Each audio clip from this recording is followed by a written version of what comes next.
आपसे पुनः आग्रह करता हूं, आप मर्यादा रखें, अच्छी परंपराएं रखें। विरोध का तरीका हो सकता है आपका, विरोध आवाज से नहीं शब्दों से होता है, विरोध तर्कों से होता है, नारेबाजी से बैनर से विरोध नहीं होता, विरोध शब्दों तर्कों से होता है। असहमति मुद्दों पर होती है, वैचारिक मतभेद हैं, वैचारिक मतभेद बोलना चाहिए, ये सदन वैचारिक मतभेदों के लिए बोलने के लिए, लेकिन ये तरीका ठीक है क्या? No. Item number 11A Shri Piyush Goyal.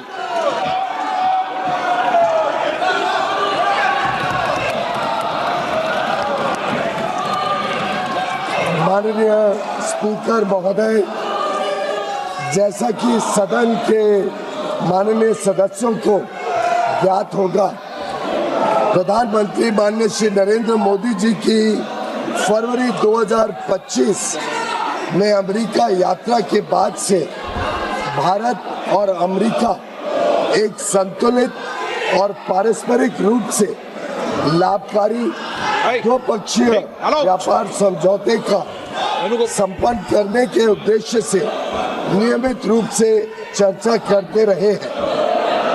इसी को ध्यान में रखते हुए दोनों पक्ष के वार्ताकारों ने पिछले एक वर्ष में विभिन्न स्तरों पर गहन बातचीत की है।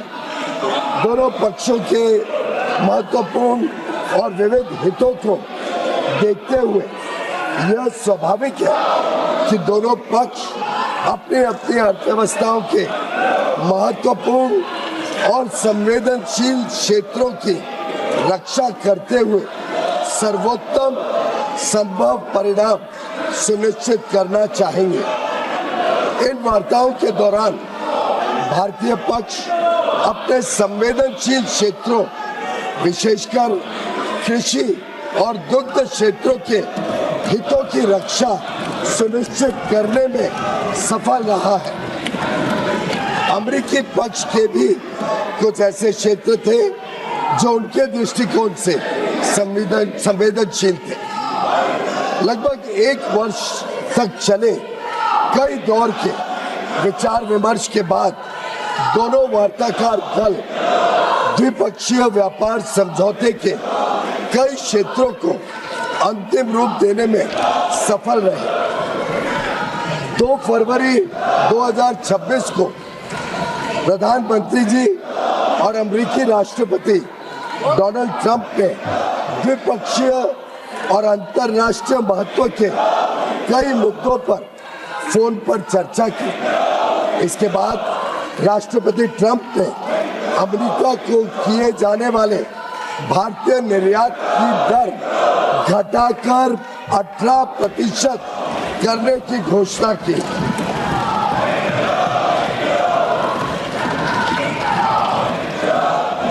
मैं इस बात पर जोर देना चाहता हूं कि यह अमेरिका द्वारा कई प्रतिस्पर्धी देशों पर लगाए गए टैरिफ से कम है, जिससे अमेरिकी बाजार में भारत की निर्यात प्रतिस्पर्धात्मकता में वृद्धि होगी। यह समझौता भारतीय निर्यातकों को विशेष रूप से श्रम प्रधान क्षेत्रों और विनिर्माण में महत्वपूर्ण तुलनात्मक लाभ भी प्रदान करता है। मैं इस सम्मानित सदन के समक्ष यह दोहराना चाहता हूं कि खाद्य और कृषि क्षेत्र में भारत की प्रमुख संवेदनशीलता का पूर्णतः ध्यान रखा गया है। साथ ही यह साझेदारी लघु और मध्यम उद्यमी, MSMEs, उद्यमियों, कुशल श्रमिकों और उद्योग के लिए नए अवसर खोलेगी। उन्नत प्रौद्योगिकियों तक पहुंच का सुगम बनाएगी और भारत के make in India for the world, design in India for the world और innovate in India for the world के दृष्टिकोण को साकार करने में सहायक होगी। यह ऐतिहासिक ढांचागत समझौता भारत अमेरिका संबंधों को मजबूत करने और विकसित भारत 2047 की दिशा में हमारी यात्रा को आगे बढ़ाने की दिशा में एक महत्वपूर्ण कदम है और यह दुनिया के दो सबसे बड़े लोकतांत्रिक देशों के बीच मजबूत जुड़ाव को भी दर्शाता है, जो स्वाभाविक साझेदार है और साझा समृद्धि के लिए मिलकर काम कर रहे हैं। मैं माननीय सदस्यों को सूचित करना चाहता हूं कि आगे की कार्रवाई के संदर्भ में दोनों पक्ष व्यापार समझौते से संबंधित आवश्यक तकनीकी प्रक्रियाओं को पूरा करने और कागजी कार्रवाई को अंतिम रूप देने के लिए मिलकर काम करेंगे ताकि इसकी पूरी क्षमता का शीघ्रता से लाभ उठाया जा सके। समझौते की विस्तृत रूपरेखा इन प्रक्रियाओं के समापन के पश्चात तुरंत घोषित की जाएगी। माननीय सदस्यों को भारत के ऊर्जा स्रोतों से संबंधित उन मुद्दों की जानकारी होगी जो इस समझौते पर हुई चर्चाओं के दौरान उठाए गए हैं। मैं स्पष्ट करना चाहता हूं, जैसा कि सरकार ने कई बार सार्वजनिक रूप से कहा है कि 140 करोड़ भारतीयों की ऊर्जा आवश्यकताओं की सुरक्षा सुनिश्चित करना सरकार की सर्वोत्तम प्राथमिकता है। वस्तुनिष्ठ बाजार स्थितियों और बदलते अंतर्राष्ट्रीय परिदृश्यों के अनुरूप ऊर्जा स्रोतों में विविधता लाना हमारी इस कार्यनीति का मूल आधार है। भारत की सभी कार्रवाइयां इसी बात को ध्यान में रखकर की जाती है। अतः मैं माननीय सदस्यों से इन मुद्दों को समुचित दृष्टिकोण से देखने का आग्रह करता हूं। दोनों देशों के बीच भावी व्यापार अवसरों के संदर्भ में माननीय सदस्यगण इस बात को समझेंगे कि भारत और अमेरिका काफी हद तक एक दूसरे की पूरक अर्थव्यवस्थाएं हैं। जैसे जैसे भारत विकसित भारत के पथ पर अग्रसर हो रहा है, हमें ऊर्जा, विमानन, डेटा केंद्र, परमाणु ऊर्जा आदि सहित कई क्षेत्रों में अपनी क्षमताओं को बढ़ाने की आवश्यकता होगी। अमेरिका इन क्षेत्रों में दुनिया का अग्रणी देश है, इसलिए हमारे लिए इन क्षेत्रों में व्यापार की संभावनाओं पर ध्यान केंद्रित करना स्वाभाविक है, जिससे न केवल हमारी खरीद में बल्कि हमारे अपने निर्यात में भी विस्तार होगा। हमारा अनुमान है कि तुलनात्मक लाभ के परिणाम स्वरूप कई क्षेत्रों में भारत का निर्यात अमेरिका में भी काफी बढ़ेगा।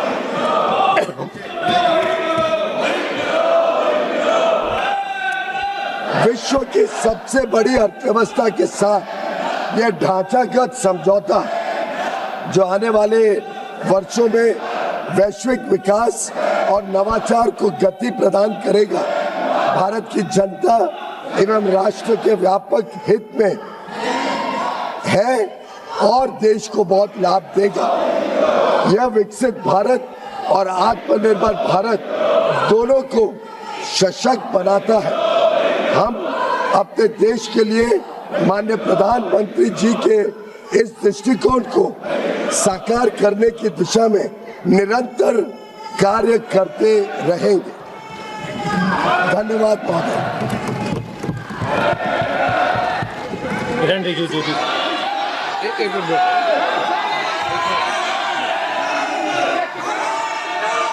माननीय सदस्यगण, ये सदन देश के लोकतंत्र का उच्च सदन है और आप सभी दलों ने समय समय पर इस देश के अंदर अलग अलग कालखंड के अंदर सरकार में भी रहे, लेकिन मेरा मत है कि इतनी लंबी सरकार में रहने के बाद भी हम इस उच्च सदन की मर्यादाओं परंपराओं को तोड़ रहे हैं। विरोध का तरीका होता है, विरोध के तरीके और भी हो सकते हैं, लेकिन आप अपनी इलाके से छोड़कर उस जगह जाकर मर्यादाओं को तोड़ोगे तो देश के अंदर लोकतंत्र के प्रति लोगों का विश्वास भरोसा कम होगा। आप सब चुनकर आते हैं, सदन के अंदर सदन के बाहर विरोध का तरीका होता है, लेकिन हम इतने वरिष्ठ नेता आप हैं, आपने शासन किया है, लेकिन नहीं बोलने देंगे वो नियम प्रक्रिया से चलता है, लेकिन आप मर्यादा तोड़ेंगे उचित है क्या? आप इधर से उधर जाकर आपके सदस्य इधर से उधर जाएंगे, उचित है क्या? यही मर्यादा बनाना चाहते हैं क्या आप? आपके इतने साल के शासन करने के बाद आपने यही परंपराएं लागू किए। आप वरिष्ठ लोग हैं, बालू जी, आप इतने सीनियर नेता हैं, ये देश में अच्छा लग रहा है कि आपको? आप इधर जाकर मंत्री बोल रहे हैं, आसन पे जाके खड़े हो रहे हैं, सत्ता पक्ष की तरफ बैनर लेकर आ रहे हैं। मर्यादा पहले भी विरोध हुआ है, लेकिन मर्यादा कभी किसी ने नहीं तोड़ी। आप शासन में रहे, ये प्रतिपक्ष में रहे, तब भी विरोध हुआ है, लेकिन मर्यादाएं कभी नहीं तोड़ी। लेकिन आप जो मर्यादाएं तोड़ रहे हैं ये उचित नहीं है। आप शासन को ये मजबूर नहीं कर सकते। मैं आपसे पुनः आग्रह करता हूं, आप मर्यादा रखें, अच्छी परंपराएं रखें। विरोध का तरीका हो सकता है आपका, विरोध आवाज से नहीं शब्दों से होता है, विरोध तर्कों से होता है। नारेबाजी से, बैनर से विरोध नहीं होता, विरोध शब्दों तर्कों से होता है, असहमति मुद्दों पर होती है। वैचारिक मतभेद हैं, वैचारिक मतभेद बोलना चाहिए, ये सदन वैचारिक मतभेदों के लिए बोलने के लिए, लेकिन ये तरीका ठीक है क्या? नो। अगर आप यही तरीका अपनाना चाहते हैं तो अपनाएं। मेरा एज अध्यक्ष के नाते आपसे आग्रह रहता है, सदन से आग्रह रहता है कि सत्ता पक्ष हो चाहे प्रतिपक्ष हो, सदन की मर्यादाओं परंपराओं को बना के रखें। ये सभागृह आपका है, आप इस सभागृह का जितना अपमान करेंगे देश आपको देखेगा, और आप इस सभागृह की प्रतिष्ठा को गिराने का कृत्य कर रहे हैं। इस व्यवस्था के अंदर सदन चलाना उचित नहीं है। मैं सदन की कार्रवाई आज 2 बजे तक के लिए स्थगित करता हूं।